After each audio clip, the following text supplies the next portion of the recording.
Olá, vamos trabalhar um pouco com alimentos e calorias.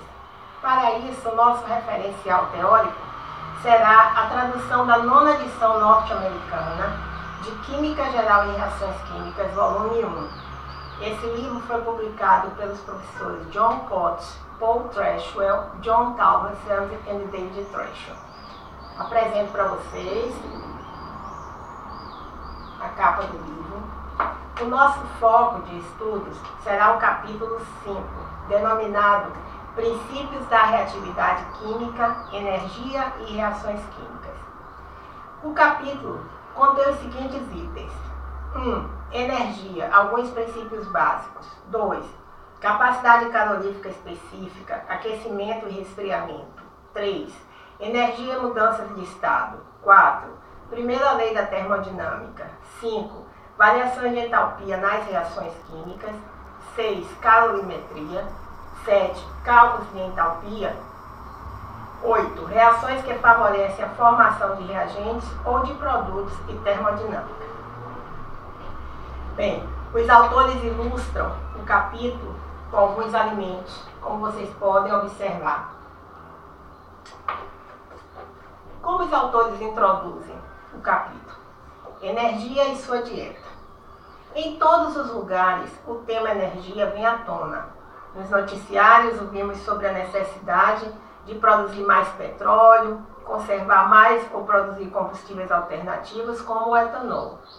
A energia que movimenta nossa sociedade industrializada vem principalmente de combustíveis fósseis, como carvão, petróleo e gás natural. Infelizmente, as fontes desses combustíveis não são ilimitadas e sua produção e consumo têm consequências ambientais. Há os que defendam as turbinas eólicas, usinas nucleares ou os painéis solares. Você pode estar a favor do aumento do uso dessas diferentes fontes de energia, mas provavelmente depende de combustíveis fósseis para aquecer, cozinhar ou abastecer seu automóvel. Se você for como um dos autores deste texto, também pensa sobre a energia na sua alimentação. Quantas calorias eu ingeri hoje? Ou quanta energia queimei na academia? Nossos corpos obtêm energia do metabolismo dos carboidratos, das proteínas e das gorduras dos alimentos. Como você sabe, o conteúdo energético é diferente para cada um desses componentes. Por exemplo, 100 gramas de cenoura crua tem 140 kJ de energia, ao passo que 100 gramas de castanha de caju tem 2.400 kJ e 100 gramas de biscoito de chocolate 2.100 kJ. Para efeitos de comparação, 100 gramas de etanol, que pode ser usado para abastecer um automóvel, proporciona 2.680 kJ de energia. Os autores sugerem que passemos para a página 32, para o tópico denominado Energia e Alimentos, um olhar mais atento. Nesse tópico, eles começam dizendo o seguinte: a US Food and Drug Administration, FDA, exige que praticamente todos os alimentos embalados apresentem em seus rótulos a informação nutricional, incluindo o seu teor energético. A Lei de Educação e Rotulação Nutricional dos Estados Unidos, de 1990, determina que se especifique a energia total fornecida por proteínas, carboidratos, gordura e álcool. Como se determina isso? Inicialmente, o método utilizado era a calorimetria. Nesse método, descrito na seção 5.6, que nós veremos mais adiante, um produto alimentício é queimado, medindo-se a energia transferida como calor na combustão. Agora, porém, o teor energético é estimado usando o sistema A12. Esse sistema especifica os seguintes valores médios para as fontes de energia em alimentos. 1 grama de proteína corresponde a 4 quilocalorias. 1 grama de carboidrato, 4 quilocalorias. 1 grama de gordura, 9 quilocalorias. 1 grama de álcool, 7 quilocalorias. Como os carboidratos podem conter algumas fibras não digeríveis, a massa delas é subtraída da massa dos carboidratos, quando se calcula a energia fornecida pelos carboidratos. Como exemplo, uma porção de castanha de caju, cerca de 28 gramas, contém 14 gramas de gordura, que corresponde a 126 quilocalorias, 6 gramas de proteína, que corresponde a 24 quilocalorias, 7 gramas de carboidratos menos 1 grama de fibras, corresponde a 24 quilocalorias, totalizando 174 quilocalorias. A embalagem indica o valor de 170 quilocalorias. Você pode encontrar dados sobre mais de 6.000 alimentos no site do Nutrient Data Laboratory, Laboratório de Dados Nutricionais, cujo endereço é www.ars.gov.br/BA/BHNRC/NDE. Vamos retornar para o capítulo 5.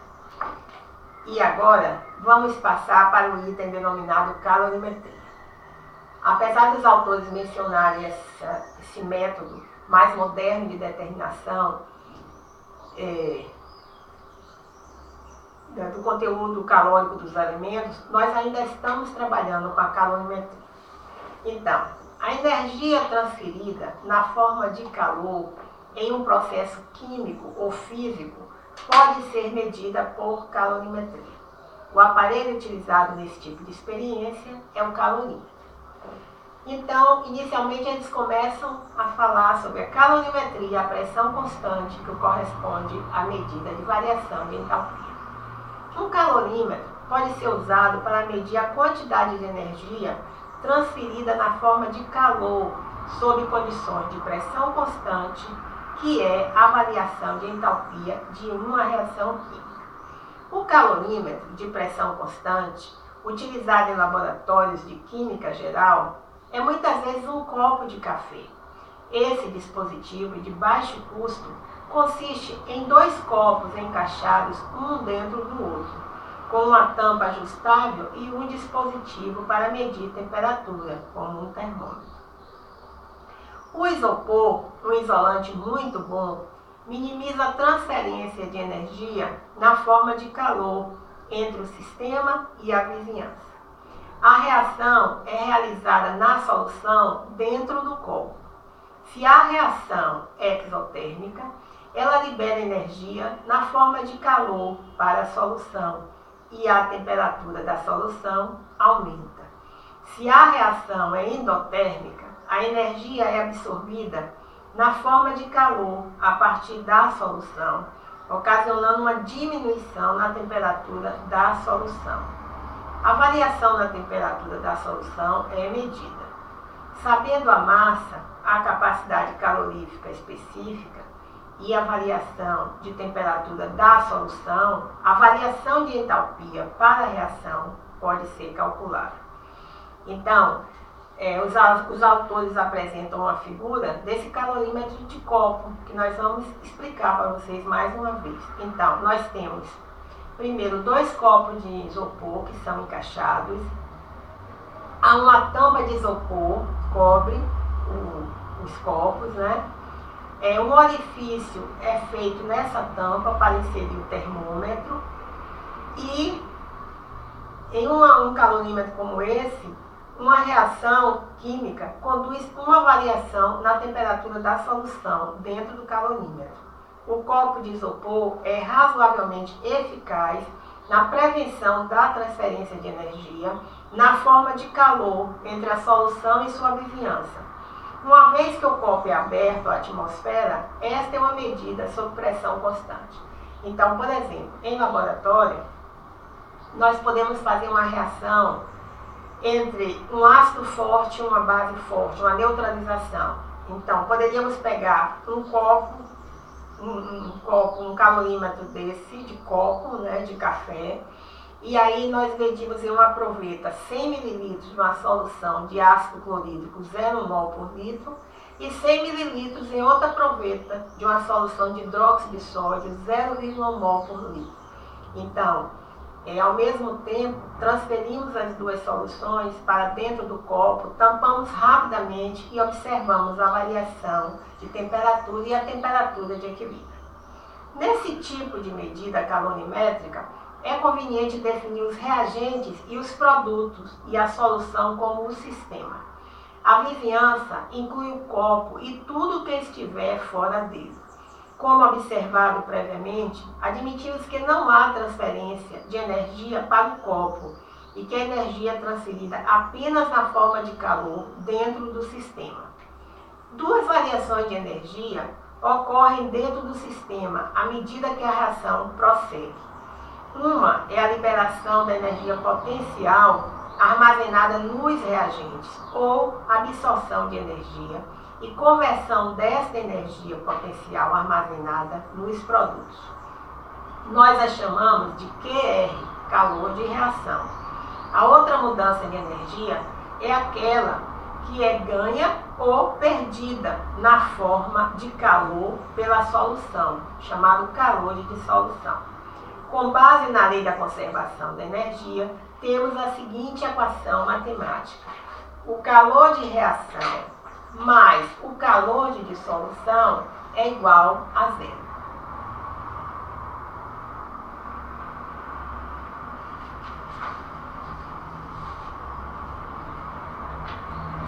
O valor do calor de dissolução pode ser calculado a partir da capacidade calorífica específica da massa e da variação na temperatura da solução.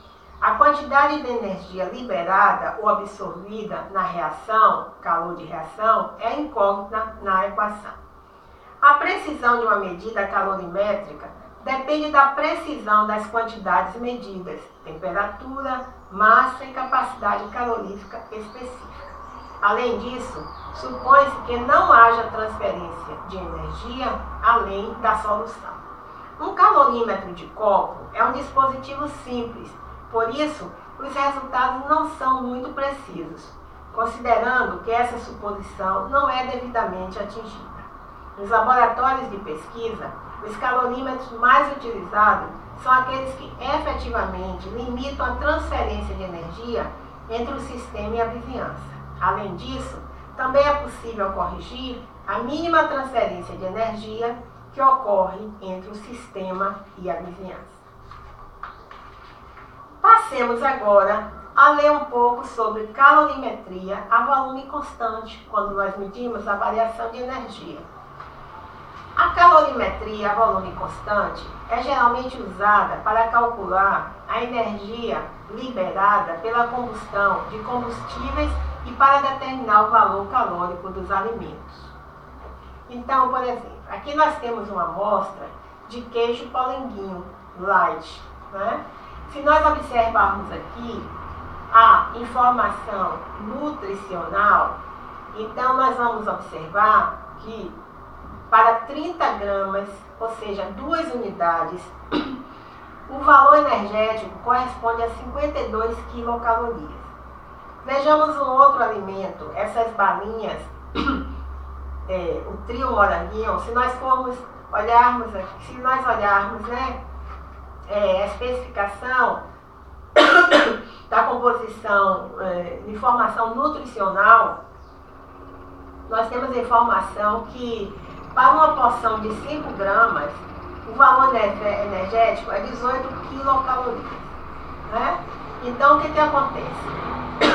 Como se determina o valor calórico dos alimentos? Então, é sobre isso que nós vamos ler agora.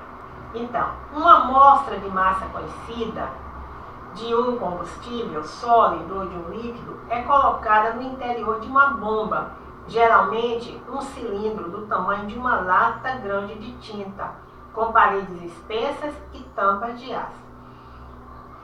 A bomba é colocada em um recipiente preenchido com água, com paredes bem isoladas. Após preencher a bomba com oxigênio puro, a amostra inicia sua ignição, geralmente por uma faísca elétrica. O calor gerado pela reação de combustão aquece a bomba e a água em torno dela. A bomba, seu conteúdo e a água são definidos como um sistema. Bem, vamos tentar explicar mais um pouco como acontece esse processo. Repare que os autores se referiram que uma amostra de massa conhecida de um combustível, mas nós podemos então também utilizar uma amostra de massa conhecida de um alimento. Bem, vejamos o que eles falam sobre esse calorímetro. Calorímetro a volume constante. Uma amostra de combustível ou de um alimento é queimada com oxigênio puro em um recipiente de metal selado ou uma bomba. A energia transferida na forma de calor pela reação aquece a bomba e a água que a contém. Ao medir o aumento na temperatura, é possível determinar a energia transferida da reação na forma de calor. Então, nós temos o que? É um recipiente de aço, mais ou menos do tamanho de uma lata de tinta. E aí, esse recipiente, ele tem um revestimento isolante, certo? Bem, esse recipiente contém no seu interior um outro recipiente menor, onde a amostra é colocada em uma cápsula, por exemplo, e aí dois terminais vindos, né, de uma fonte elétrica funcionam como os fios que vão promover a ignição. Então, o que acontece? Quando o alimento é queimado, sim, um cilindro de oxigênio ele está próximo a essa bomba calorimétrica, de forma que essa atmosfera que envolve a amostra do alimento é de oxigênio. Então, no momento em que a faísca é produzida, então o alimento queima e a amostra, ao queimar em oxigênio puro, ela aquece a bomba e o calor gerado também aquece a água e a variação de temperatura é medida pelo termômetro, atingindo então a temperatura de equilíbrio. Então os autores comentam aqui, uma amostra de combustível é queimada com oxigênio puro em um recipiente de metal selado ou bomba. A energia transferida na forma de calor pela reação aquece a bomba e a água que a contém. Ao medir o aumento da temperatura, é possível determinar a energia transferida da reação na forma de calor. Então, o calor gerado pela reação de combustão aquece a bomba e a água em torno dela. A bomba, seu conteúdo e a água são definidos como um sistema. A avaliação da transferência de energia na forma de calor dentro do sistema conduz à seguinte equação matemática. Então, o calor de reação mais o calor absorvido pela bomba mais o calor absorvido pela água é igual a zero.